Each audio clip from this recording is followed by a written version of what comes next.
When the Enlightenment happened a few hundred years ago, that authority to tell the culture what's true was largely taken away from the church. And so now if you're the average person on the street and you want to know, is this true?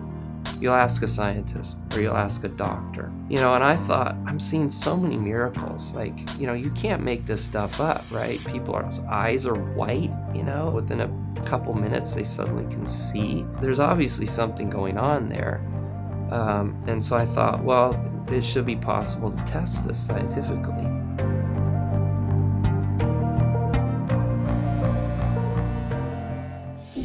Well, the Lord's opening up the ears of those who cannot hear to show an entire village about what God can do, the love of God that opens our eyes, that opens our ears to the radical beauty of who He is.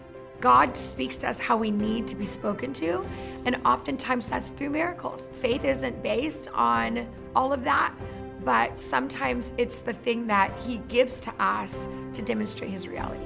God said, "Let there be light." And the scripture says, God is light.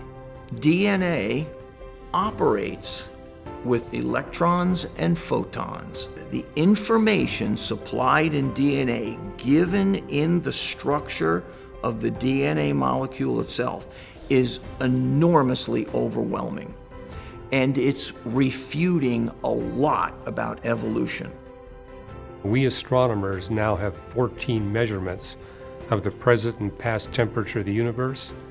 It perfectly fits the biblically predicted cooling curve. And today we got the observations to prove that what the Bible said thousands of years ago is 100% correct. The Christian story is about a God that transcends nature. He's not just more clever at nature than us, he actually goes beyond the rules of nature, in which case we could rightly deem him as supernatural. He just didn't do miracles with the elements out there.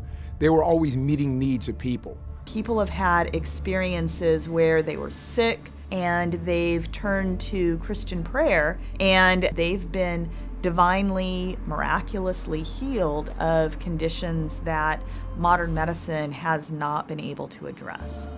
This shows the lymphoma, the cancer in the blood, and this was taken in March of 2018. You can see that the Lord magnificently brought healing to my body.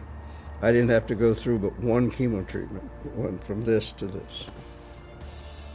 I had one kidney I was living with. I went to this Bill Johnson conference. People around me prayed for me. I got this burning pain on the right side of my back, and it burned for 2 hours like that, and the kidney stone pain went away. And then after 2 hours or so, the other side started burning like that. So God gave me a new kidney that night. I lived with it for 4 years and did not know that He gave me a kidney that night. That's what the Bible is all about. A God, a living, real God, engaging with humans century after century after century. He actively wants to be involved, so He's always reaching out. God's a God of love. He is love. 1 John 4:8, and also verse 16, God is love. John 14:20, Jesus said, "In that day you'll know experientially that I am in the Father, and you are in me, and I am in you." That little verse really encapsulates why heaven will invade earth. Jesus says, "I am the way, the truth, and the life," and the word truth there, it means reality. And it's talking about the reality of the kingdom and the reality of who Jesus is. He's talking about bringing that reality into this reality. Signs and wonders are not to prove correct doctrine. Signs and wonders are part of the gospel. They are themselves part of the good news. It's not just about getting to go to heaven when we die. It's while we're alive, seeing the power of heaven work through us to bring redemptive aspects to life itself.